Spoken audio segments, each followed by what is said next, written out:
All right, guys, welcome back for another PAWCast. Today, it's, of course, myself and Ben, but Dr. Katie will be joining us shortly. We are live and on site at the end of what was our groundbreaking ceremony for our new clinic, which is going to come somewhere under 11,000 square feet, 10 and a half, somewhere in that ballpark.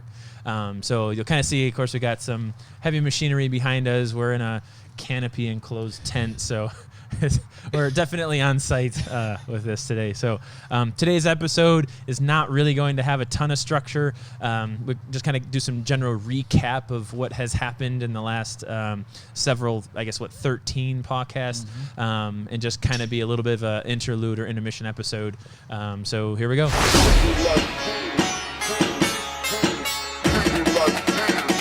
Welcome to the podcast.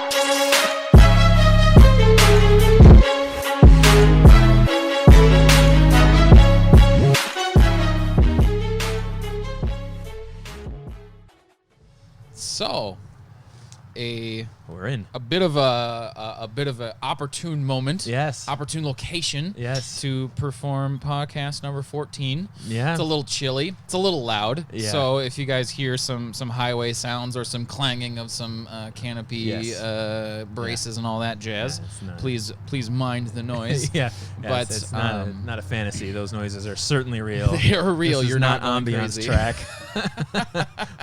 This is 150 yards that way. Yes. So 4-lane highway. Oh my goodness.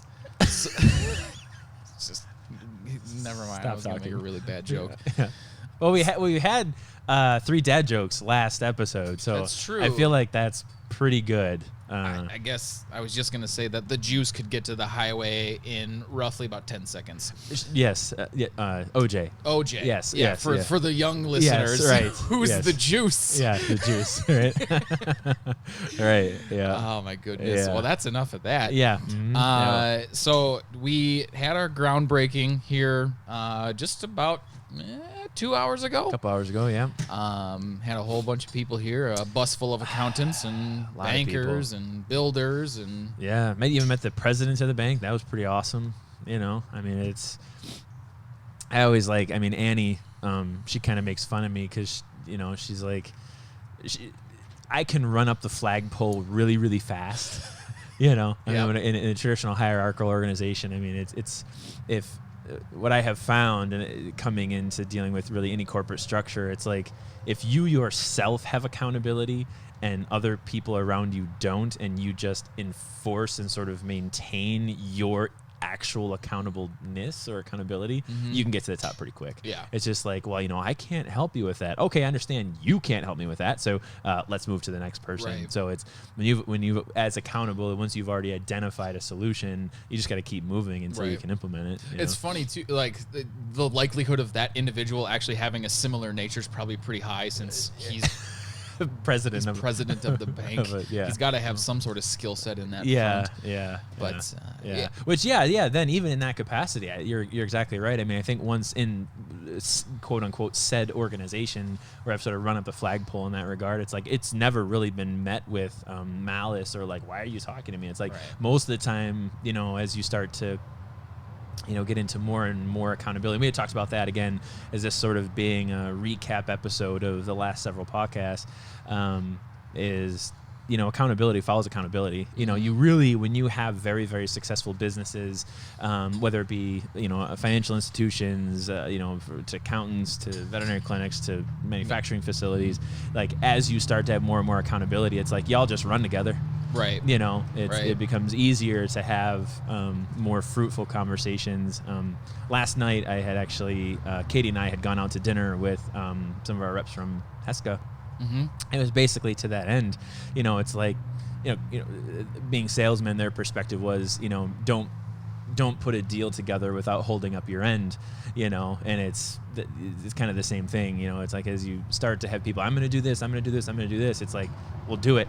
Right, Right. And I think just say it. It's not just words. And I think that's kind of what the undertone of today was that us basically just saying, nope, we're gonna do this. You know, we're gonna take a chance. We're gonna take a leap of faith. We're gonna jump out into the world and, you know, no longer, you know, be associates. Which I think there's a lot of virtue in being associate veterinarians. I don't think the drive is for everyone to become owners at all the time. So I think there's definitely individual value in being an associate.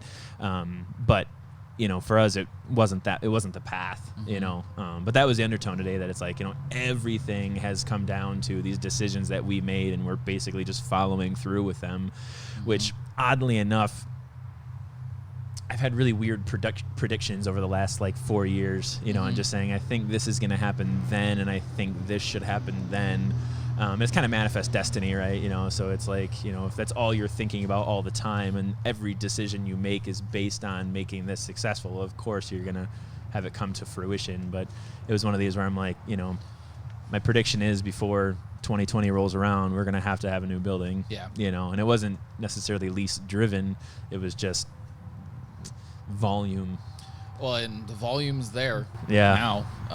But it speaks to the fact that and the idea being that our limiting factor at this point is literally physical space. Yeah. That it's not so much that it's we're that much, you know, like we're is astronomically better or anything like I believe that, you know, from a medicine perspective, we are definitely very good.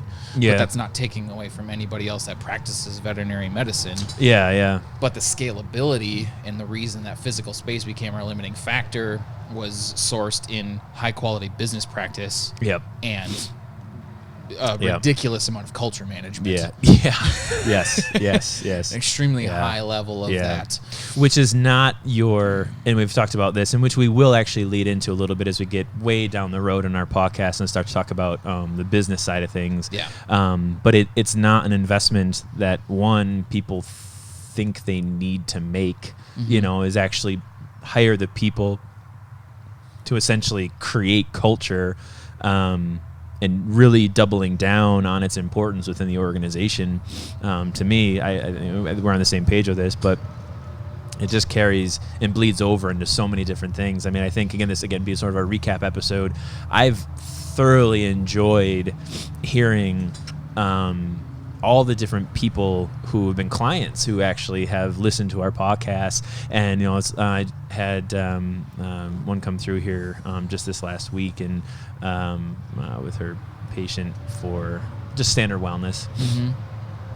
And it was surprising to me, you know, because up to this point I'm like, it's just us, and it's, you know, coworkers or whatever, you know, maybe some colleagues and so on and so forth. But to get kind of feedback from like, no, this is what you guys are doing is applicable to multiple industries, you know, and I mean, you're totally to credit for that. You know, just saying, well, I've done this in other businesses that has worked. You need to do this too. For what it's worth, it works the best here.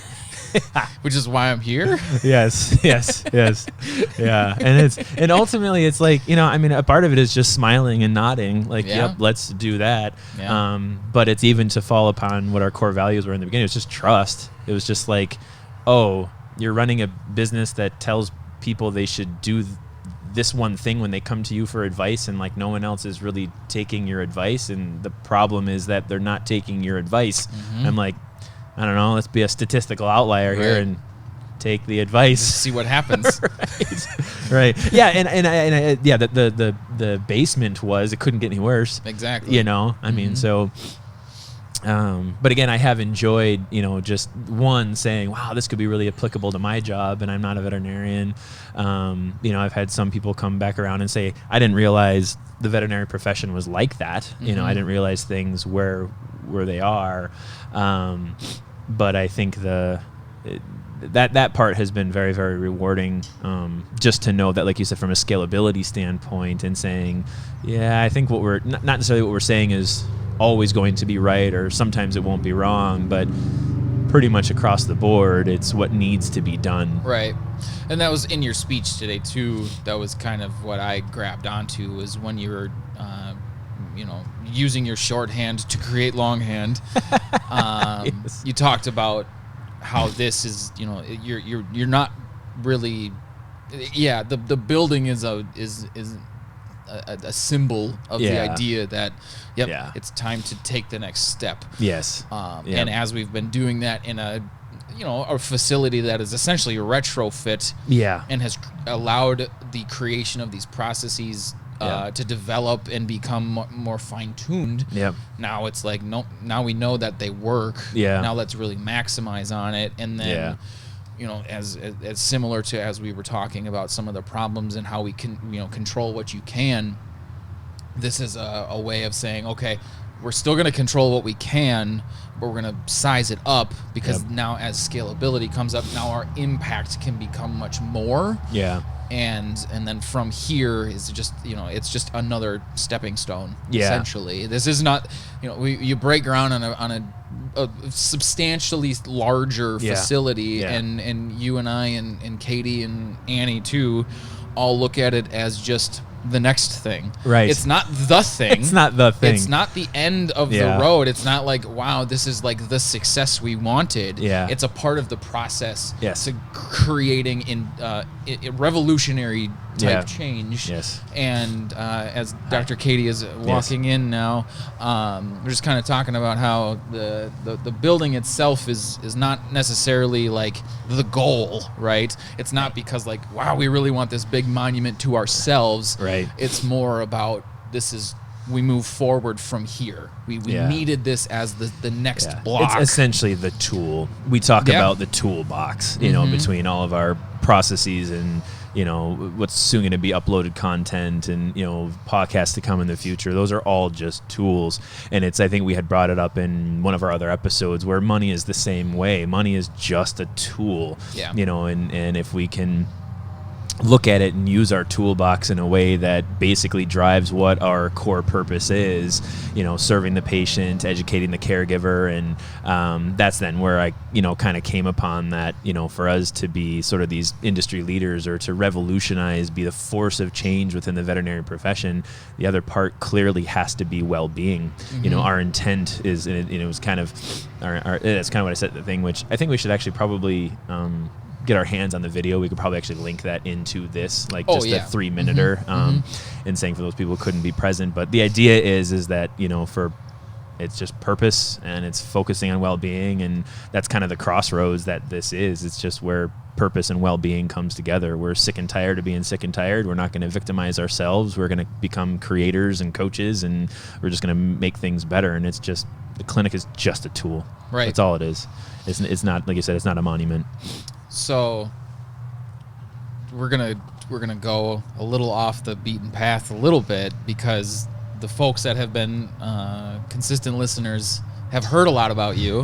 One of them's your brother, so there's that. Shout out to Christopher. But for everyone that is not aware, this is Dr. Katie. Hello. And so basically this is the other half of the ownership team of PAW Health, not necessarily just the... I tried to sneak in a 5149, but she caught it. I don't think that's how marriage works. Yeah, not in Wisconsin. It wouldn't matter. In Wisconsin, it would not matter how those documents are drafted. You guys might have different last names, but you're really legally the same people. So congratulations. Right. But, not to, that we need to hear your whole story, but we talk a lot about how this culture has developed itself, and the cool part about it is you guys had this this idea 5 years ago that it's like, I want to do this. I'm not really sure how yet, but I think Katie had more tolerance than an idea in the beginning. There's that. It was tolerating my ideas, and then it turned into and then implementing your ideas. Correct. Too. And then it turned into, Carlo, not all ideas are great ideas.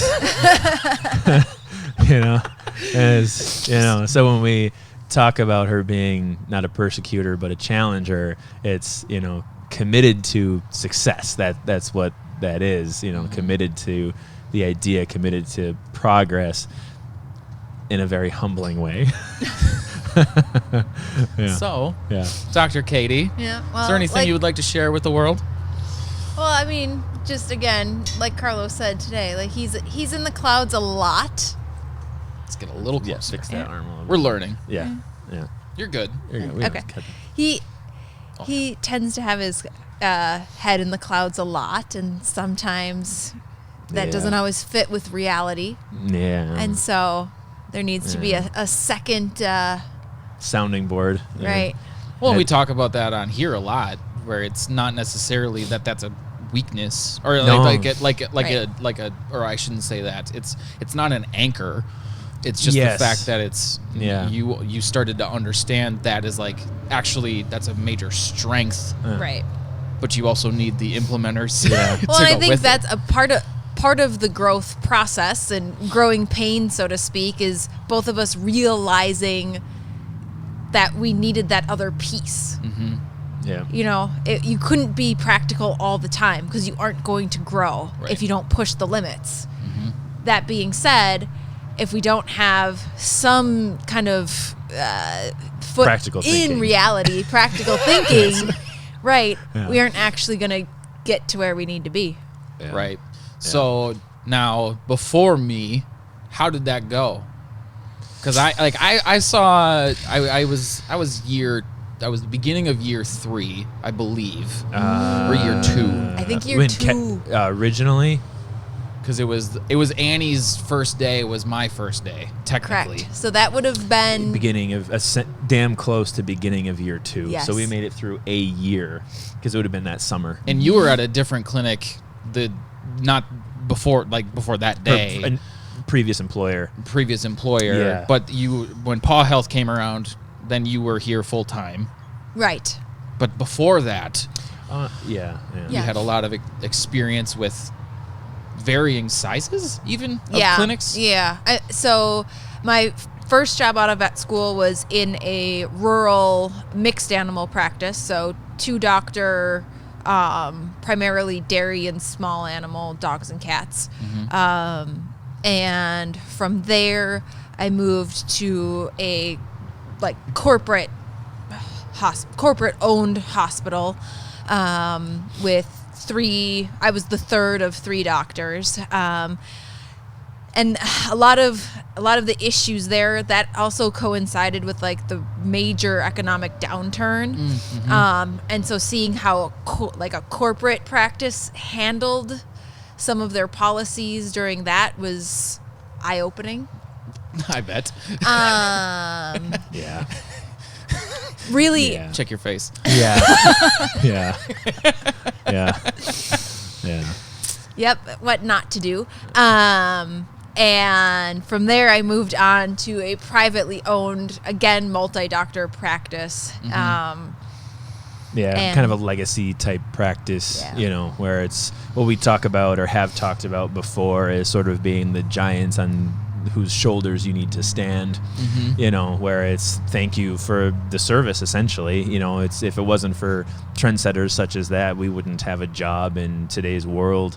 It's kind of like, it said at the thing today is there's a time to recognize when it's time for tradition to move on, but that doesn't mean that the only alternative to tradition is corporate medicine. There is a third path, and that's we kind of talk about our purpose and well-being, but not to interject, but the one real big takeaway from all of those jobs, I'm pretty sure Carla would agree with this, would be all of those, the owners or the regional managers, the managers, however you want to look at whoever the leader in that practice was, they were good people. Right. They were very good people. Yeah.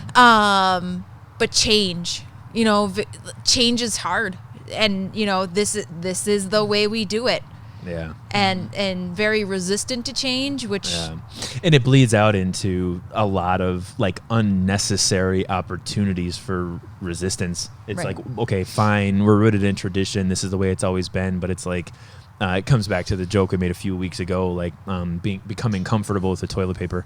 Yeah. It's there are some things where it's it doesn't really matter if we make this one process a little newer. It's not going to make a big difference here, but it will. And then from a negative impact standpoint, if the risk is very low, but thank the you. That's what I meant to opportunity say. is very high. Exactly. And smaller processes as much as larger processes, but it's if you're not even willing to take a risk on the small, easy stuff. you're never going to make it beyond the big stuff, and then you just stay where you're at. Right. You know, so I think earlier on we had talked about that in having the same doctor's meeting for 6 months straight with the same minutes, with the same lack of implementation. It's not to say that the solutions weren't there. I think there's always the opportunity for solutions, some better than others. And that's almost a direct reflection of your educational experience too. Yeah. Right. Where you say that the same problems have existed for however long, and it's just you just keep having the same meeting over and over and over again, which is that's not that you guys had the same meeting over and over again, but that was actually where we came along. Yeah, pretty much. Not having the same meeting over and over again. And I know that there was some initial, I don't remember the actual exacts, but that's what it turned into. Yeah, it's like what can we control? Yeah, because coming from those different types of practices too, especially one that's built on large corporate. Like I've worked for large corporate a little bit, and there's not a whole lot you actually can control. So I can only imagine what it was like within a veterinary practice. Right. Yeah, and I think even in that capacity, from a corporate standpoint, I think when you look at your traditional hierarchy of corporate medicine, top down, it's going to be look at how great we are. Almost exclusively. Right. And I think that's the one part where we start to talk about ground floor administration and in the dirt administration and, in the trenches administration. It's completely negating that opportunity for saying, if you talk to any one employee, now again, let's go ahead and make a leap of faith here, right? So let's say there is a clinic that actually has more accountable than unaccountable employees, which in corporate medicine, I would argue is probably the opposite, but let's just go under the assumption that more of those employees are going to be accountable to core values. I think when you look at that and saying, let's go to these individuals and say, is it really actually as great as the CEO thinks it is? And we're not just talking bellyache employees that are unaccountable. I hate it here. It's like, well, you're not really aligning with core values. But then it comes back to what we've always said. It's like, okay, are the core values writing on the wall? Have they been written into decision-making processes? Have they been written into how education occurs within that particular setting? So that's what, like I said, leap of faith is assuming that infrastructure exists, which it doesn't uniformly. And I think that's where when you start to look at some of your large corporate scales where it's like, oh, this corporate clinic in northern Arizona, it's the best place I've ever worked in my entire life, but same employer, eastern Maine, is trash. Yeah.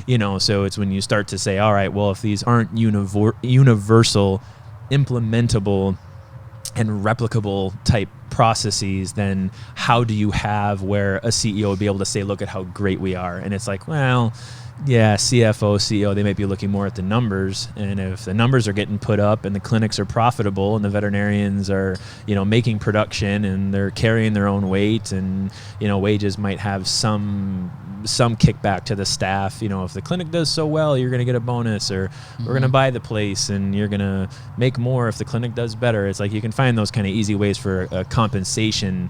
But in the end, when we start to talk about the culture component, the decision-making processes, and then, like we said, these last several podcasts between how we actually uphold accountability, that's where it just doesn't exist. It just doesn't exist on that scale. And so you've worked almost exclusively after hours medicine in your career. Same thing on your side, which you've worked mostly day practice for the most part. Not that you're immune to the night shift, but Correct. Yeah, did it for a little bit. Yeah, similar experience. Yeah, I think when we talk about scale, so here is when I look at people saying why they like their corporate job, a lot of it has to do with time off, benefits, and just benefit structure in general. they've come disability, to 401k, so it's not necessarily they've come to terms with whatever kind of medicine that they're practicing. The medicine is good. I mean, it's at least to a standard that they feel they're doing a good job. Their work environment, a lot of people say they want this family environment. No, I want my family at home. And when I come to work, I enjoy the people that I work with, but we are coworkers. So there's a level of friendship there, but we have a job to do. Right. Well, it's the idea, check it at the door. You know, Right. I mean, you're not coming into work. The rules with of engagement. The rules of engagement, exactly. And so, you know, I read a lot about how people state, oh, I'm in this, you know, I'm not getting, I see two big groups of veterinarians. Those that are, yep, the atmosphere is okay, but my benefits are great. I'm getting paid a lot of money. So that's what keeps me in this job. On the flip side, it's, well, I'm not getting compensated very well, but this is my family, and I can't leave my family. And I think it's a dangerous place to be on the ladder. I think both are dangerous. Right, Well, yeah. and I agree. I don't think either are ideal. Yeah. I mean, there's the former is acceptable if your at-home life is where you sort of fulfilling. If it's fulfillment, yes. If you have a large amount of outside of work fulfillment and you're not pulling that fulfillment from your profession, which there's a lot of people who work jobs that don't get fulfillment from their work, but I would say overwhelmingly that's not why most people get into veterinary medicine, is they want to pull fulfillment from the profession. But like you said, they've essentially settled into saying, well, I'm settling with the fact that I have such a good compensation structure that I can gain my fulfillment outside of work, which how many of those people have some other opportunity for animal fulfillment? I help do volunteer work at a shelter. I rescue dogs. I do stuff with horses. I do, you know, there is then it's some. my hobby in some way. Yes, Right. my animal hobby is fulfilling, but my animal job is not. But the compensation still allows me to maintain a certain level of fulfillment, you know, outside of work. right. And Right. that's probably as a general rule too. Large corporate jobs probably have a similar setting. You know, talking So that's about the right. So I would say a lot of times what I see is the people in the large corporate jobs, again, not that they're bad environments by any any stretch of the imagination. Yeah. correct, or even like, you know, bad people or bad work environments, but a lot of times it's the benefits and the pay compensation that is kind of the draw. And on the flip side, those privately owned smaller practices, it's that family atmosphere. And again, I agree. That's where conflict becomes very difficult to maintain consistent resolution in the ladder.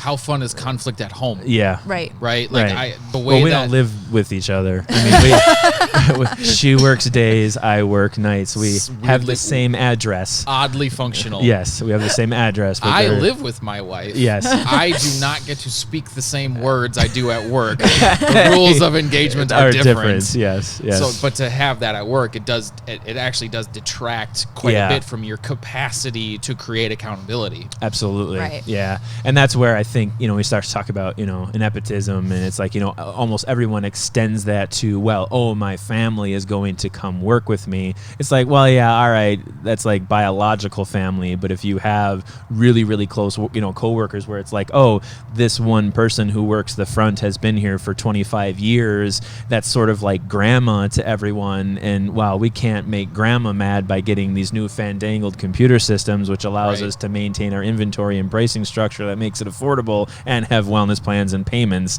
It's like, well, we're gonna make grandma mad. We're restoring or maintaining feelings without at the expense of progress. Yes, she has another 10 years before she needs to retire. We can't phase her out now. Look at how long she's been here. And it's like, I'm not saying I want grandma to lose her job. I'm not saying that.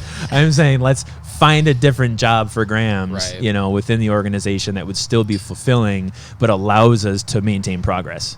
Well, and that's the key word, right? Yeah. It's progress. That's what today is progress. Yeah. So you take those two existing structures, it being corporate and legacy.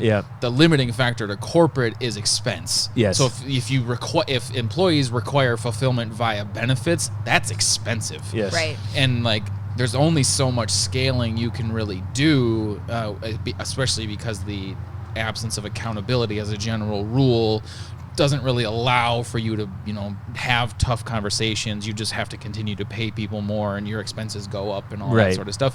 You can't really move the dial forward. And then on the legacy side, you can't have hard conversations because you're just holding feelings, right? And like, even if your cash flow is okay, like you're limited in your actual scalability. You're stuck in that scheduling type model that we've talked about a few months ago, and it just doesn't seem to No. I mean, you can make small steps. Yeah. You can fulfill the processes that you have if they're, even if they're unsustainable, you can still do them well. Well, and look at, we say it all the time. There's 2 jobs at PAW. There's the cultural job, and then there's like the role description, like what are your tasks when you're here? We're talking about the same exact thing again, right. Which again bleeds through to so many things. It's like on one hand you have the job, on the other hand you have the culture. And if we can but if we can implement a policy procedural structure, or even just like we said, rules of engagement, just ways in which we can interact with each other, where you essentially get the best of both worlds. Right. And I think that's what we're talking about in having this patient-driven process. And with having this patient-driven process on one side is at least one half of our organization. The other one is like we had said, or like I said at the speech, is just saying, their side is well-being, well-being's culture, right? So it's we have that. I don't know that day to day. I think we've talked before how we probably don't have in the moment accountability all the time. I think that's hard to achieve. Doesn't mean we can't still strive for it. Right. It doesn't mean that if we fail in the moment accountability, we can't come back to it, and fix it at a later time. It's the same thing with job performance. Just because you screwed up one task once, take your worst case scenario, you're, as a doctor, you cut something that bleeds and the patient dies, or as a tech, you draw up the wrong drug and give it and patient dies. That's like worst case scenario for those jobs. It's like, yep, pick up the pieces and move on. It sucks really, really bad when that happens, but it's an opportunity for learning. It's an opportunity for identification of failure and process. Why did this happen? What can we do to support it? So it's still all the same thing. It's just like we said, progress, well-being, culture, core values, and here's we are. And that's really what from going from next door to here, it was the removal of those barriers. Yeah, right. That's been the last 5 years, is understanding what's standing in the way from both sides of how this world kind of works, and then having over the last couple of years a significant exposure to the education side from an administrative front. Yeah. And then saying, okay, so now we just need to just get over all of these pieces. And as we've continued to get over them, somehow still achieving, day-to-day success while making progress. It's difficult. Yeah. Yeah. It's kind of like our talking about forgiveness last week was like getting over it. It's like when it comes to forgiveness, the person forgiving is making the sacrifice and needs to get over it. That's essentially what we said, is that, Katie and I, there's a lot of things that we have been mad about. There's lots of things that we can be mad about. There's lots of things that we can continue to hold on to. But the reality is, part of our ability to forgive those past experiences is what then getting over into, okay, here's a solution-based system. I had this negative experience. Why did that negative experience occur? I need to let go. Because we didn't have the opportunity for exoneration or forbearance. It was essentially just release. Yeah. All we had the opportunity was for, I have to let this go, because if I don't let this go, it's going to continue to negatively impact me. That's what this is. It's us looking at the industry overview and saying, here's all these things that we hate, and we're going to be mad at those things, and we're going to continue to let these things victimize us. It's like, or we can sort of just let it go, forgive the fact that these factors exist, and then essentially comment to what's on the other side. Right. That's what we talk about with the no fault with Yeah, the caregiver experience exactly. too, right? Yeah. Like you can't really blame either side. You don't blame the education structure. You don't blame the legacy and the corporate structure, because they saw opportunities. Yeah. It's just advancement. Yeah. And it's not even that advancement didn't happen. This industry has advanced how far in 40 years. Right. And now it's just what's the next step? And it feels like that's kind of, I don't know if it was related directly to 2008. I'm sure with your experience with where you were, you saw whatever progress was being made. It was right. Cash flow's gone, guys. Yeah. We got to tighten up. Well, and that's exactly it, because that model that the corporate medicine was kind of pushing called for a pretty good level of disposable income. Right. People had to have money to spend, and they just didn't have it anymore. Right. And that's been a substantial focus for our, like when we start to talk about all the business stuff in our industry overview, it's essentially that. It's protecting cash flow, you know, not protecting cash flow for the clinic. It's protecting cash flow for the caregiver who comes through the door. Right. You know, and I think it's the, you know, old proverb of, you know, robbing Peter to pay Paul. You know, it's like, I don't want to have to be in a position where I have a room 9 o'clock at night where children should be in bed, but you see two parents or one parent with 1 to 3 kids in the room and an animal who's sick, and you're like, okay, well, if there was anyone else who could help this person, these 3 children would not be in this room right now, but that doesn't exist for this family. It's like, oh, and I'm kicking out an invoice which I would consider to be relatively modest, but to them, you know, is going to be a lot of money, and saying, I don't like the fact that that is where we are at, you know, and saying, for us to protect cash flow, it was in part related to the 2008 to 10 economic crisis. It was related to that, but it's recognizing that I don't think I ever want to be in that position ever again. You know, I don't want associates to be in that position anymore. It does still happen on a day-to-day process, but we have a vested interest in finding those solutions for those families so that we can maintain our patient-oriented service. And again, like I said, the protection of cash flow is how can we protect your cash flow? Right. You know, I mean, we have a vested interest in doing that. You know, you made the joke about stepping over $1 to pick up 10 dimes. You know, right. You're still it's in the end. a little more work. It's more work. You got to get there. Yep.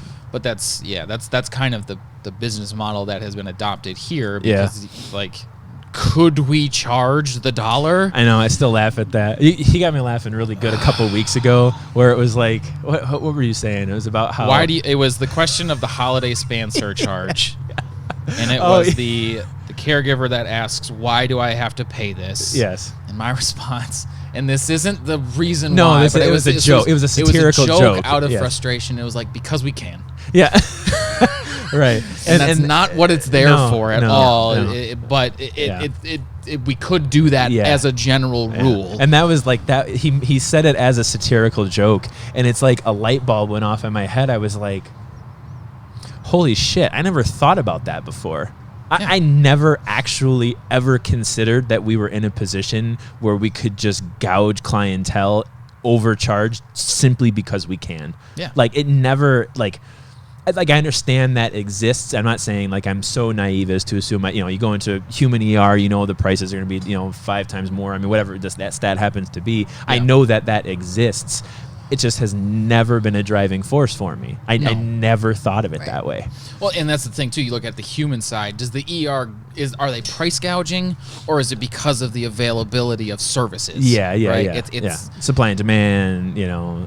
People not being able to get time off work. People not having insurance. I mean, it's the plain and simple fact that to be open 24 hours a day, 7 days a week, all the weekends, all the holidays. Staffed for 100% of contingencies. Right, right.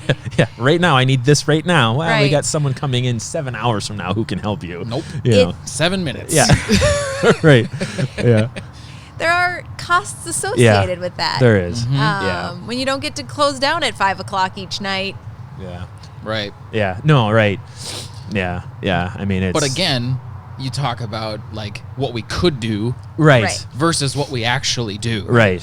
And it's because of that driving force that's at the base of this whole thing is serve the patient, right. Yeah. So understanding that when you walk into that education room and have to have that conversation with the single mom or dad that has 3 kids, it's like, I know you're here at 10 o'clock at night.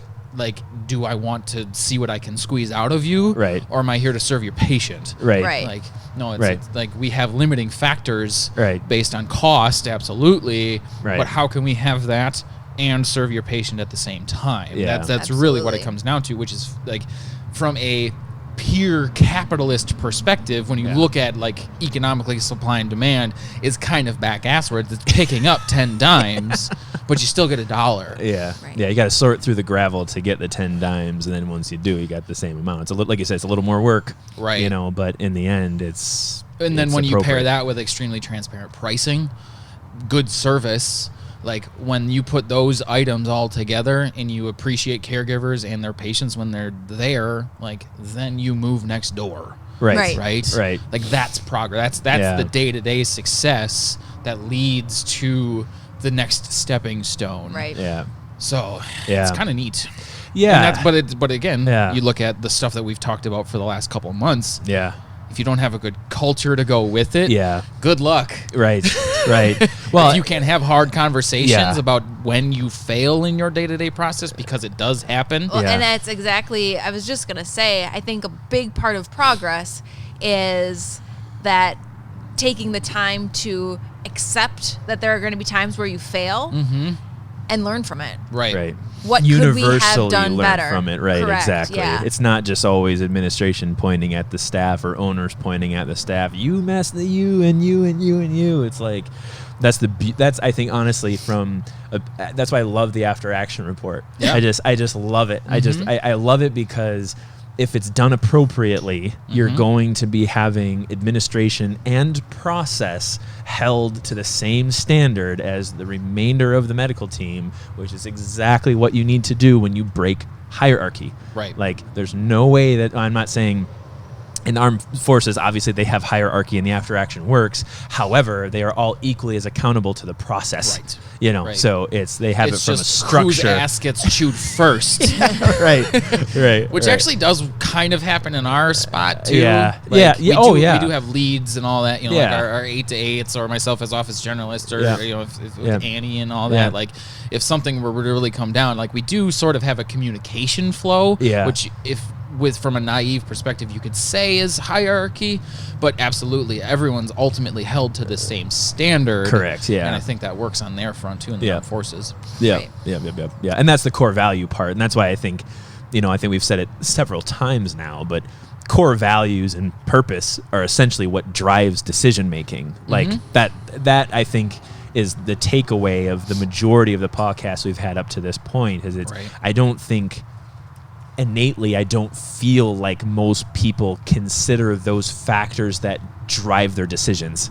It's just, I made a decision about this, which I think is still okay sometimes. I want people just to make decisions, even if it's wrong decisions, because they took the initiative to make the decision. Right. What I'm saying is when it's consistent behavioral issues, interpersonnel problems, the medical stuff is easy. I drew up the wrong drug. I did the wrong procedure. That's like black and white. But we're talking more about the other half, where it's what is driving your day-to-day decision making on how you function within the workplace, and it comes back to what we said a few minutes ago, like between having grandma working there to,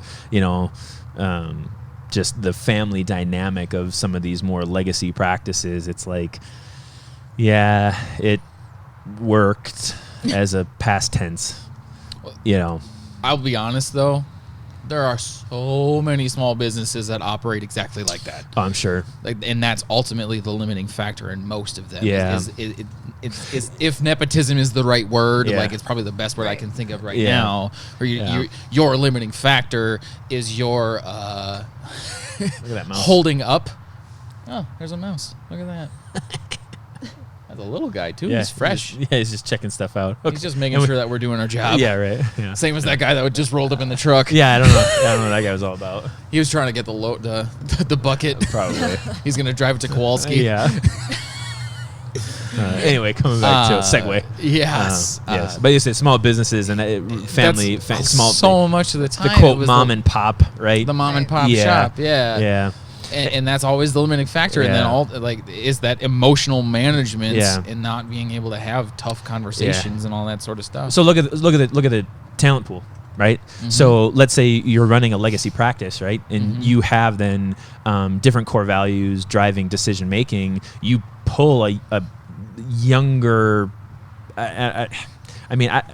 Young is gonna be kind of a tough way of putting it, because I don't want to give off the impression of immature versus mature. We're just saying someone culturally who is equally as capable in the job to perform the task. They are just simply younger in age. Yeah. And the influences that they have on a day-to-day basis from social media, Instagram, Facebook, Snapchat, all those, real world type experiences to then come into one of these more legacy practices where it's run literally like culture was in the 80s, like they're going to be completely a fish out of water. Yeah. And it's these people are weird, and it's like they're thinking, oh, this person is cocky, or they're not integrating well. And I think that's then where it becomes, like we had said before, where you start to have sort of this unnecessary conflict. Yeah. And you want I'm not saying that it's an ageism thing where old people versus young people. It's nothing to do with that. Well, I think and it's unfortunately, like we're starting to ageism ourselves. Yeah, we're starting to get middle of the road ageism. A very similar conversation last night, because if we think about ourselves and the kind of group we have as our what we consider leadership team, and like our 8 to 8s, kind of our core people, we are not exactly, but we are similarly aged, right? Correct. Yes. Yes. And a lot, if we look at our current new hires, they are in decades when we were in college. Right. Right. They were born when we were in high school and college. I think Carlo called that getting old. Yes. Right. Yes. Right. Yes. Yes. It's when I learned that the old people are on Facebook. The young people are on Instagram. Yep. And the snaps. The snaps for the gram. Yeah, For the gram. Yes, the grams and the snaps. And how that doesn't happen with that group of people. Yes. When you look at half of your staff and they don't know what Instagram is. Right, yeah. And then your other half is like, you're not on Instagram? Right. It's one of those swiping left. No, that's Tinder. That's Tinder. There we go. Tinder. I don't think that's technically social media. No. I don't really know. I don't know which. App. I'll see memes. I don't know which way is the right direction. Where they're like swipe idea. right, swipe left. I'm like, is it? Which is do I want to be a swipe right? I think swipe right is good. But also, I was married before Tinder was a thing. Correct. But now we're gonna go back to Katie's point of talking about how we're all getting old. But our staff is continuously because of the way that especially the technician and the support side is too. It breeds. The point being, people. like a lot of our ideas are our ideas came from when we were the young kids in the clinic. Yeah. And now we're no longer the young kids in the clinic. Yeah. It was when I had one of my last meetings with my previous employers, when it was kind of they essentially cut me loose. I think I remember telling this, one of the gentlemen at the table, one of the board members, he was like, it wasn't until this meeting that I failed to realize that we're the old guys in the room now. Oh, yeah. So it was kind of that coming moment for them that it's like, hey, look at Carlo. Carlo came to our organization when he was 25, 24, something like that. Yeah, somewhere in there. Now the young kid is coming in with this new idea that even for them, don't get me wrong, 100% of PAW Health has been risk. What new business isn't, but for them it was we don't want to go back on the promise we had made, to the veterinarians in the area on competing services. And I mean, like I said, I respect the core values by which they function. Like I said, that is what fits for them and their board and their administrative team. So I mean, I have nothing to say sideways about that. It's just that's what governs them in their decision-making process. But it was that meeting where I was like, there'll be a day when I'm sitting at that table, and I'm also a little too conservative. We were at the table yesterday, and my point to some of the lead staff was we need to keep an open mind and remember that these staff members, they are young, they are excited, but they are young, and they need us to help guide them and teach them how to do this job. Yeah. But we need them to keep us fresh. Keep us right. Kind of, Exactly. right. Exactly. New ideas, and we need to be open to new ideas and not let that door close. Yeah, Right. one of my favorite things, like, and I share it every time it comes through Facebook. I know both of you guys have seen it. It's the Frank Zappa, where he talks about basically when kind of like hippie music was starting to come around.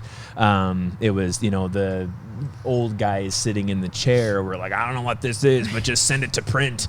Put this on a record and get it out there. And it sells a couple million, and then they get some young hippie as a consultant to deliver coffee and distribute the mail, and then the young hippie's sitting in the chair and won't take risks anymore. Yeah. It's just like, well, I don't really see the value in this. It's like, that's not progress. Right. And like I said, I share it all the time. It's a really, really famous little clip, but you're exactly right. It keeps you fresh. As soon as you get that feeling that you're sitting in the boardroom and you're sitting in the executive's chair because you've earned that position, you've already failed the purpose. You've already failed progress. Right. That was probably one of my favorite parts about the consulting role, because I could just jump in and take the most naive look and say, where are the gaps that I see from the potentially the lowest level? Yep.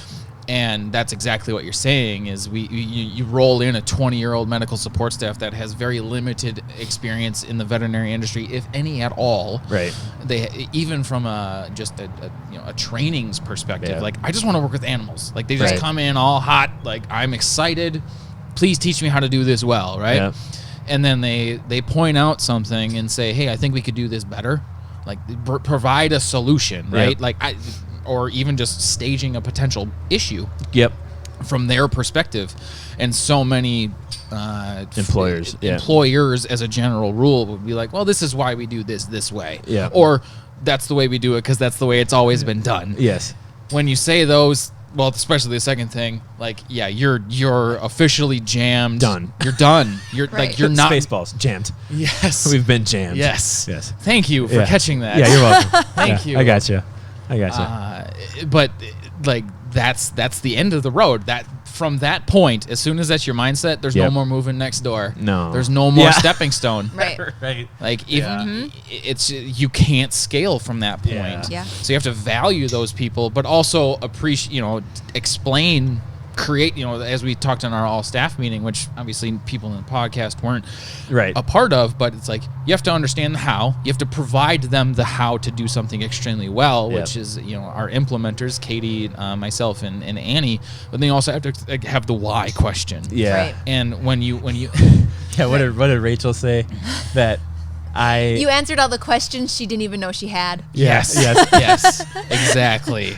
Yes. You didn't answer the question she asked, though, which then we had to remember what the question was and then actually answer it. Yeah. But both of those have value, and to me, a significant amount of value, because then when you provide both and then they still say, well, this very specific thing, let's improve it based on your purpose, and I think this is how we can do it better, because the likelihood of our purpose changing and the reason that whatever it might be was around is extremely low. The idea of changing purpose is extremely low. Correct. I think no matter where PAW Health ends up, the purpose is going to forever be serve the patient, whether it's at a local level all the way up to a national, worldwide, whatever it might be. How do we serve the patient better? Done. Patient advocacy. Exactly. So you take your 20-year-old that made, one of the things that's on Instagram right now. I have an Instagram. Sure, that's fine. I'm just putting that out there. It's okay. Ben, it's okay. I recognize that you are in that gray area between the young noobs, as my daughter likes to say, and Carlo and I, the old people in the room. I know what it means when the TV went snow. Yes. But I also have a Snapchat. Yes. And we just talked about that last night. Katie and I were talking about that yesterday. Yeah. For those of you that don't know, I'm not going there. If you don't know what it means, you're not going to get it now. If they don't know that the TVs used to turn themselves off. Not on a sleep timer. Yeah, not on a sleep timer. But I am in an interesting spot between those two. And I don't remember what my point was. Do you remember what I was talking about? It's crap. Yeah, this happens.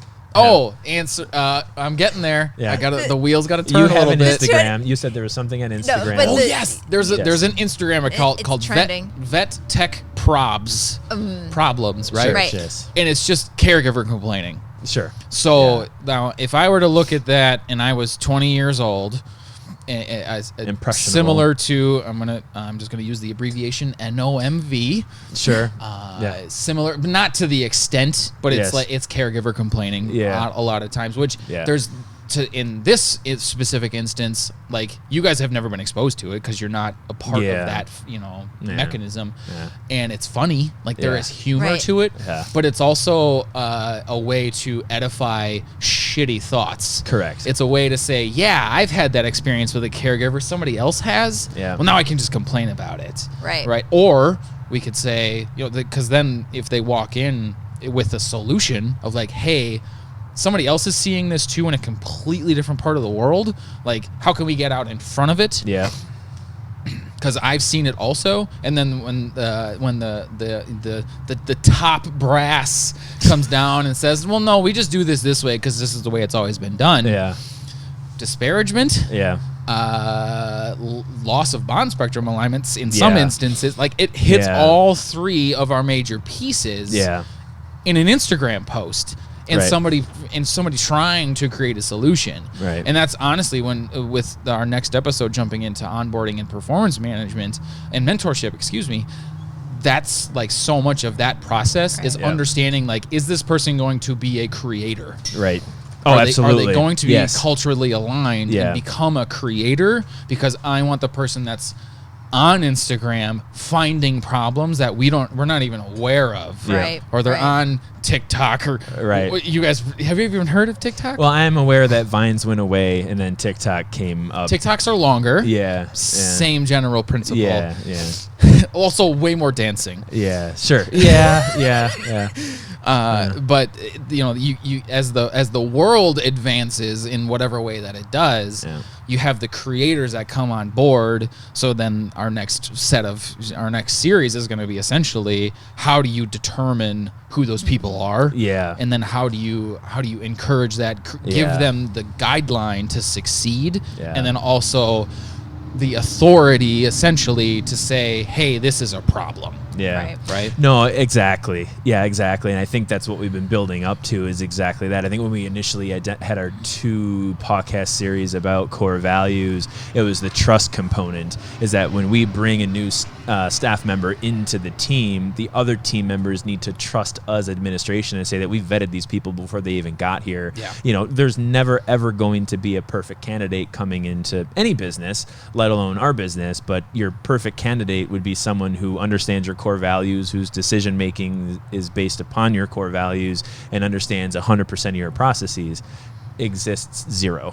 It's not Those people, possible. it's not possible as a No. new hire. So that's where, like we said, between the forgiveness, between accepting that some of the new people coming on the team are going to be what keeps us fresh from an idea standpoint. I think you're exactly right. Is that whole next series I find it incredibly fascinating, to be honest. Onboarding the Tri-Core to that whole model, even the performance review process. I think our performance review process has always been semi-clunky, but I feel like it's getting better every single time we go through a round, which is twice a year. Yeah. So it's stepping away from a peer review system. Right. I mean, Right. it's just not. Is that what it was? Yes. Oh yeah, that's standard. Before That's a veterinary standard? Veterinary Yeah. standard is Is peer peer review. review. Yeah, peer Correct. review. So fill out this document to rate this employee who's going to have their raise this month. Yeah. And what are their strengths? What are their weaknesses? yeah, and it turns into, of the 15 employees who get peer reviews, the office manager is going to get maybe 50% back, maybe Yeah. 25% Maybe. back, and it's going to be just a shit fest on half of those. I don't Yeah. like this person because. Well, and I think another big kind of final piece to like the solution puzzle is self-reflection. Yeah. Yeah. We can say, Yeah. and Yeah. there's this problem, or the environment, we can blame certain people or environments or the caregiver. But if we aren't willing to take a step back and look at our role in what happened, Yeah. Because we are all human. There's no way we can do everything right all the time. No. Right. I screw up constantly. And Constantly. right. And I love it when I do too. Because wow, look where I can get better. Yeah. well, and that's just it. We have to mindset, like you take said that before. and say, yep, and own it. Yeah. Yep, I could have done better here. Right. And okay, And here's how I'm going to do better. Exactly, Yeah. and here's how I'm gonna do it. Yeah. Yeah. And if I can't, you have a whole group of people around you who either can or will help find Right. out a new way how. I call Ben up. I'm like, Ben, this is the problem I'm having. Mm-hmm. Where I need some tools because I Right. know what I've done in the past hasn't worked. Right. Right.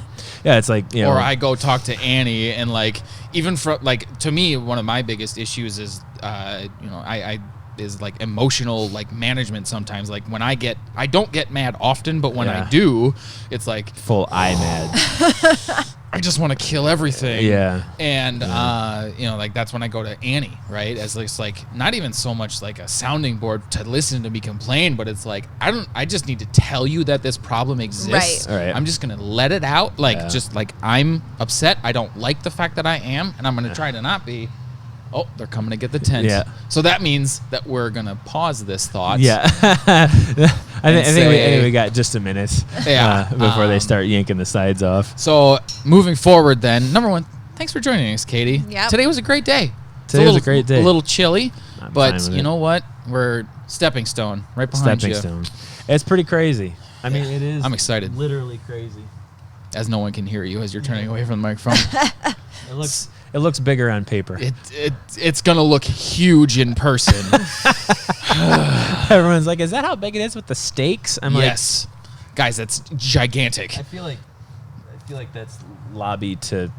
No, that's lobby to storage. No, It is. can't be Go walk it off. doing it. All right. So we're going to stop that thought before we watch Carlo walk behind us here and say, next week we're going to be jumping into onboarding, mentorship, and performance management. Yeah. Kind of some more specific processes in how we handle that. Yeah. Um, Again, several part series. Several parts. Yeah, if you guys look at the industry overview up into that top right corner, it's pretty much the whole right side of that hexagon Yep. between Tricor, onboarding, which we might end up having to just rework that whole triangle, but We'll get there. yeah, I'm sure we'll have some crazy thoughts. Yeah. along the Living, way. breathing document. we're living Yeah, right absolutely. document. Yeah, we'll Just put like Grant's everything. on it. Grant's amazing. So yeah, thanks for tuning in, everybody. It's been a great day, and we will see you guys next week.